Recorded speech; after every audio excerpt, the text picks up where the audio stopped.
it starts with the history of chocolate, which is over 2,000 years old. We then move on to cacao farming.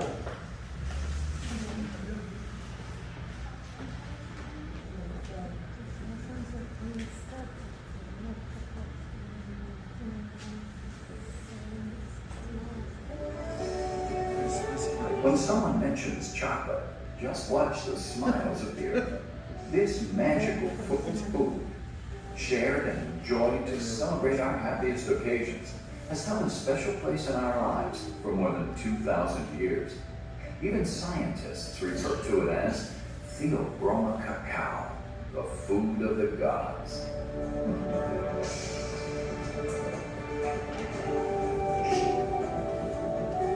With its roots in the tropical rainforest, the cacao tree has been part of human culture for 2,000 years. The Mayans and Aztecs of Central America cultivated cacao trees long before the arrival of European explorers. It was the Mayans who first created a beverage from crushed cocoa beans, which was enjoyed by royalty and shared at sacred ceremonies. Later, the Aztecs called the prized drink they made from cocoa beans chocolate, which means warm liquid. The Aztec Emperor Montezuma maintained huge storehouses filled with cocoa beans and consumed more than 50 cups of chocolate from a golden goblet every day. Cocoa beans were so highly valued that the Aztecs even used them as currency. A rabbit cost 10 cocoa beans, and a mule was worth 50.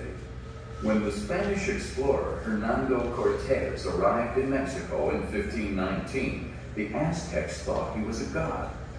Montezuma greeted the Spanish explorers with a large banquet, sharing with them cups of their bitter chocolate drink.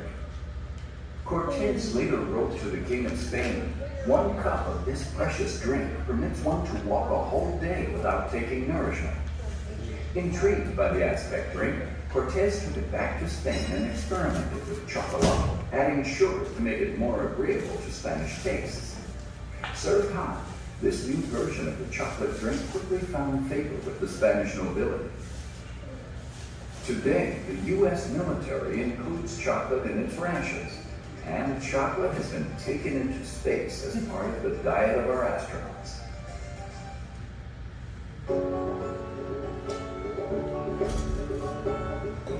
All chocolate begins with cocoa beans, the fruit of the cacao tree. The cacao tree is strictly a tropical plant, thriving only in hot, rainy climates. Cacao can only be cultivated within 20 degrees north or south of the equator.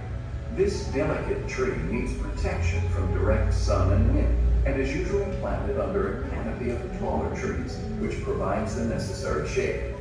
At maturity, the cultivated cacao tree stands 15 to 25 feet tall.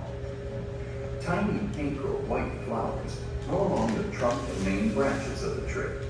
Of the thousands of flowers that grow on a single tree, less than 10% develop into mature fruit. These oval-shaped pods contain the seeds that will become cocoa beans. The pods grow directly from the trunk and major branches of the trees. At first, the pods are green or maroon in color. The pods ripen into a bright yellow, gold, or orange. On small family farms around the world, farmers harvest ripe cacao pods by hand, just as they've done for many generations. With a machete or a long pole knife, farmers cut each pod away from the tree. Experienced farmers carefully select the pods that are ready for harvesting. Pods ripen throughout the year since the growing season in the tropics is continuous.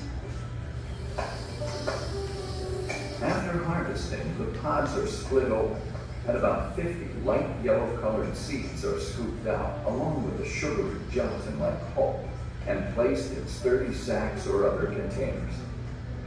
The gathered seeds and pulp are left to ferment for about 5 days. The seeds undergo biochemical changes during this time.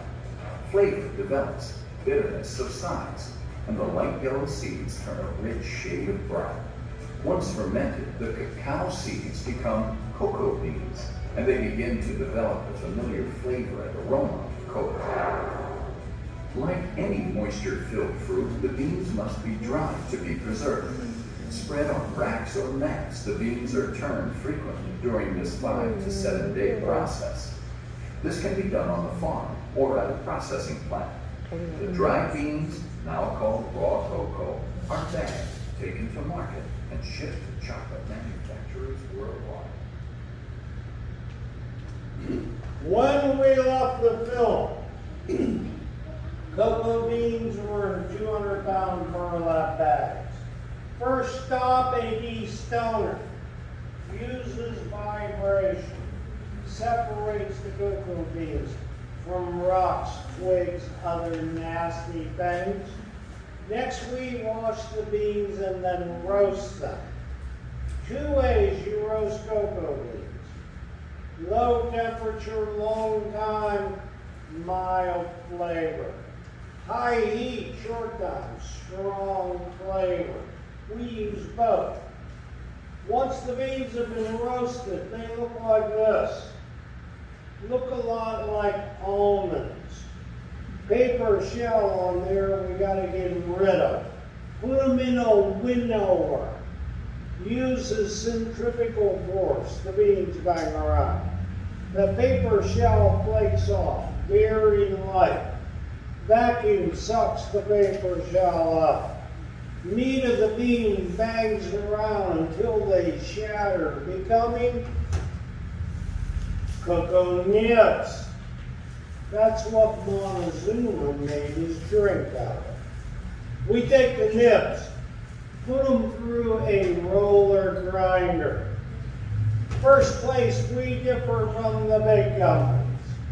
They use 3 sets of rollers. We use 7. 7 rollers, get rid of more of that grit. That's why artisan chocolate is more creamy. When the material comes out of the grinder, it is called cocoa liquor. No, ma'am, there's no alcohol in that. It's just little round discs. We take the discs, put them in a press. The press applies 6,000 pounds pressure per square inch. Breaks the cocoa liquor into 2 parts, liquid and solid. That liquid, when it first comes out, looks like pancake batter. But after it cools, it looks like this. Who wants to guess what that is? Go ahead, young man. White chocolate? It was a trick question, young Paul. 998 people out of 1,000 say white chocolate. It is, however, cocoa butter. It smells nasty. It is greasy and oily to the touch. Very expensive. In addition to chocolate, it's used in cosmetics, creams, sun The dry material in the bottom, after being pounded so hard, comes out like a brick. That has to go through another grinder. And that gives us the cocoa powder. Everything we've done has been to separate butter from powder. Now we are ready to mix them right back together again with other ingredients and make chocolate. Milk chocolate's the base. It has the most ingredients, 6 ingredients. They are cocoa powder, cocoa butter, lecithin. Lecithin is a soy-based emulsifier. Food glue. It has no smell, no taste. It binds the chocolate together. Vanilla flavoring. Every chocolate has one. Sugar. Just for the kids. And the final ingredient, powdered milk. It must be powdered. Any theory why powdered? Gets back to the cocoa butter. Cocoa butter is oil-based. Milk in the wet form, water-based. Water and oil will not mix. It wasn't until the year 1890 when they first invented powdered milk that we had milk chocolate. Pardon me, young lady? No, I had something there. No, I wasn't working here in 1890. I was just. Now, the first chocolate we're going to sample today is a milk chocolate. Its name is Avalese. All of our chocolates have the same origin connection. Avalese is the oldest street in North America. It is 3 blocks up King Street on your right. Beautiful street to visit. Now, when you eat a fine chocolate, you must use all of your senses. Sight, smell, bite the corner off. Listen for the snap. Let it melt for a few seconds on your tongue. Avalese, 31% cocoa powder. Hands up, flat, please. First thing you notice, the light brown color. That comes from the milk. When you smell it, 31% cocoa powder gives you a mild chocolate smell. Listen for the snap. It'll change quite a bit with the other chocolates. This is a Swiss processed chocolate. The Swiss are famous for removing acid out of their chocolate. They use chemicals. We do a natural process I'll tell you about later. Not overly sweet. Creamy. It has a milky flavor. It's real creamy.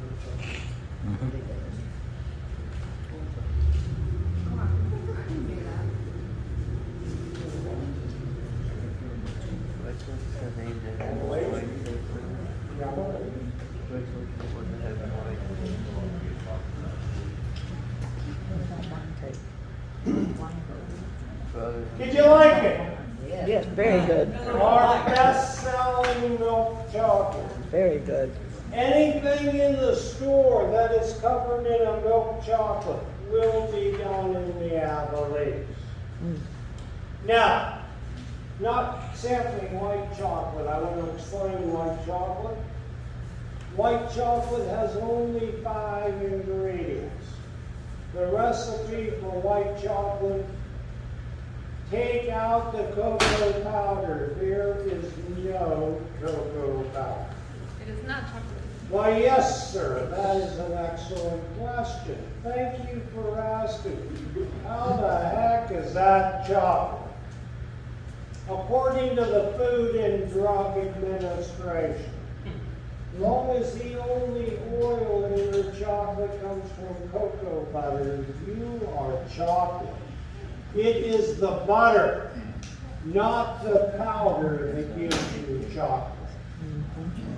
Questions at this point? Sir? So you said according to the FDA, but what about according to you? Doesn't matter what my opinion is, I don't get to make the call. Yes, sir? Isn't it white chocolate and one of the ingredients, sugar? Everything but the cocoa powder. Now, I'm very hard at hearing. Face masks make it virtually impossible, and people on this side of the room get a free ride. I got nothing coming in over here. Now, we're going to go into the factory. That is a dangerous place. Make sure, first of all, that your hair nets are on. Make sure your face masks are covering both your nose and mouth. We go in there. Need everybody to stay together. Do not wander off. Do not leave the center aisle.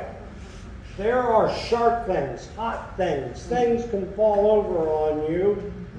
And ever since Hurricane Irma, we have 3 loose alligators in there. Come follow me. It's feeding time.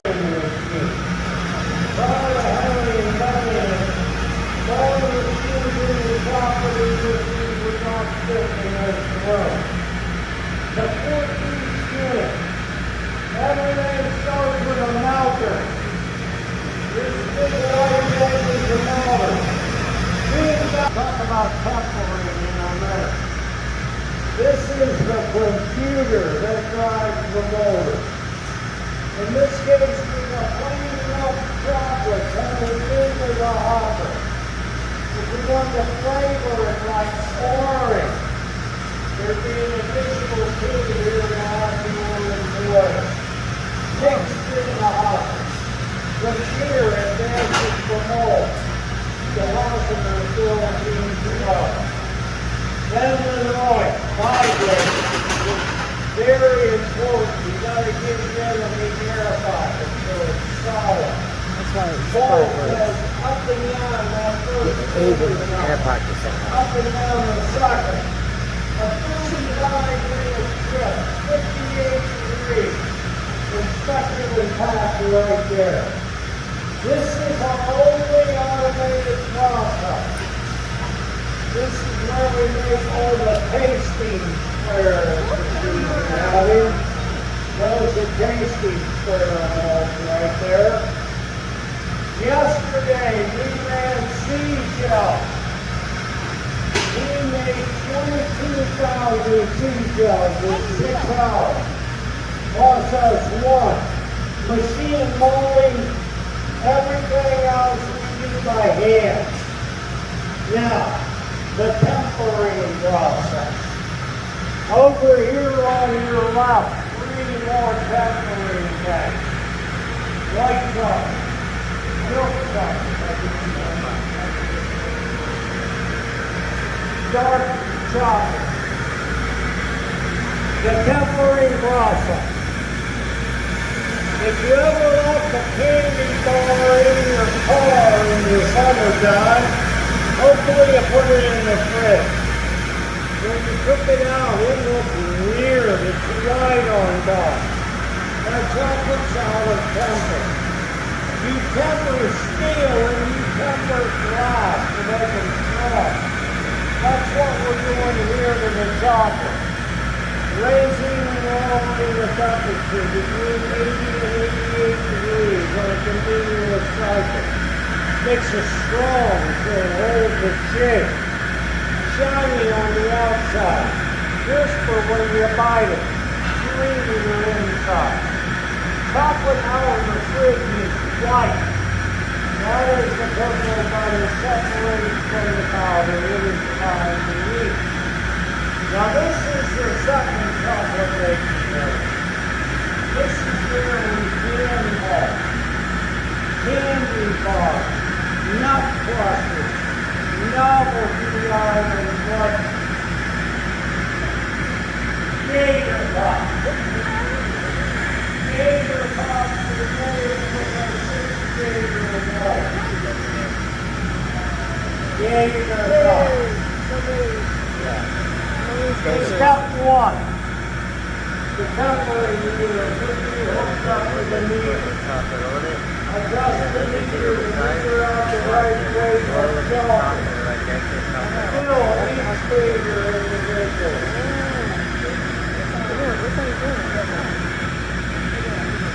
Vibrate on the vibrating signal. Get rid of the air pop. Insert your pop stick. Place the completed mold in that white cylinder in the back. 50 minutes. 58 degrees. Break the mold. And there are your 6 dark chocolate Gator Pops. Process 2. Candy Pops. Process 3 right over here. This is enrobing. Just as you cover yourself with the bathrobe. This is The tempering unit is hooked up into a horseshoe. Beautiful chocolate water pump. Your pretzel takes the chocolate back. Next is an air gun. Distributes the chocolate evenly and fluid underneath. Up onto the mouth, into the chiller. A 13-minute ride, 58 degrees. Inspected and packed at the other end. Other things being rolled. Caramel, coffee, marshmallow pop, Oreo cookies, pretzels, hamburgers, pizza. Short people go through there quite nicely also. But it's filled with pretzels right now. Chocolate is not running.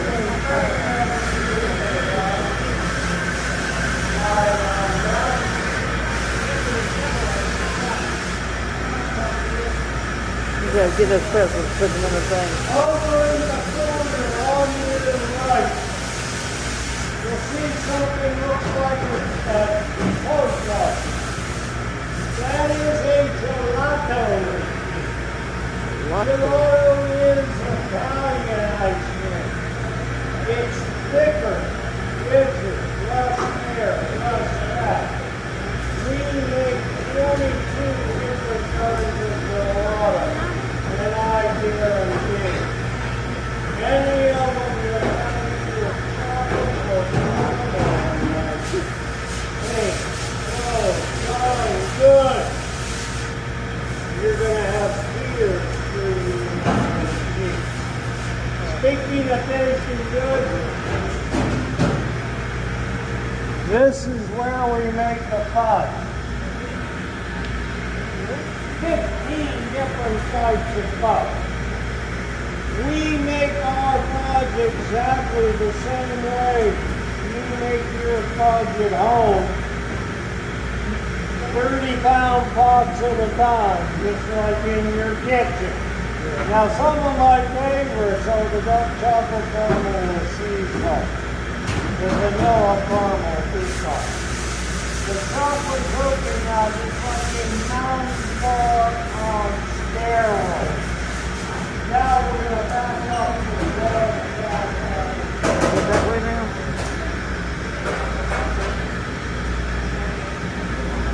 Everybody's got this.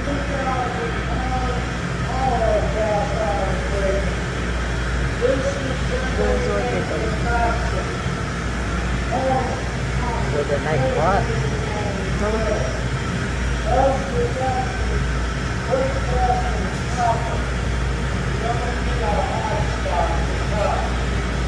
Make the griddle in that big pot. Empty 60 pounds. 4 griddles makes 2 people carry over. Refill the table with hot water.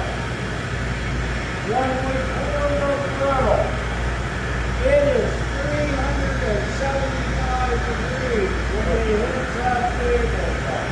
Wow. The hot water in the table gives us an additional 3 minutes to stretch the griddle and make it thick. Exactly.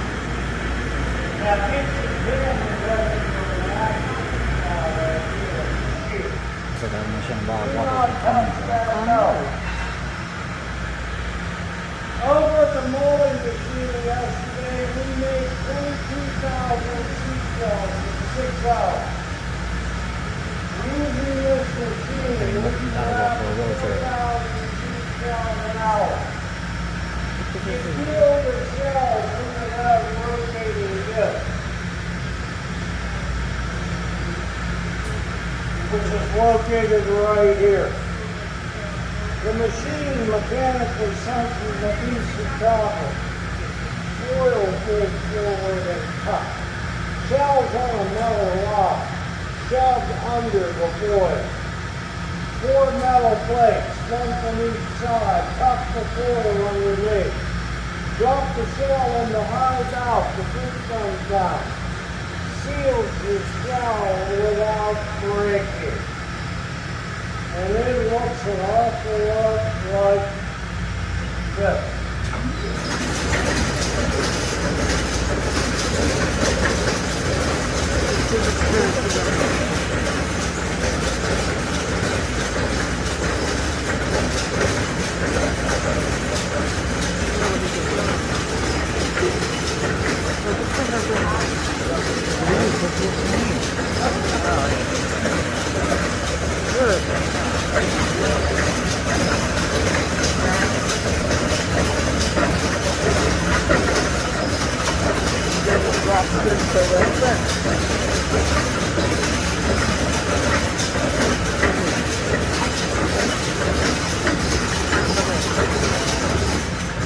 This is your artisan chocolate cake.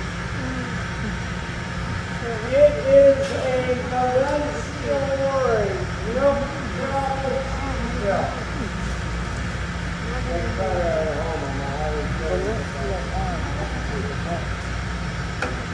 I apologize for the age of this chocolate. It was made yesterday.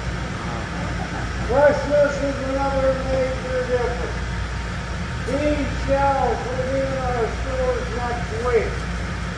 The average piece of mass production chocolate you buy 9 months old before it gets to the store shelf. Now you cannot eat the shell in this room. Enjoy it going across the market. Cannot eat it in this room.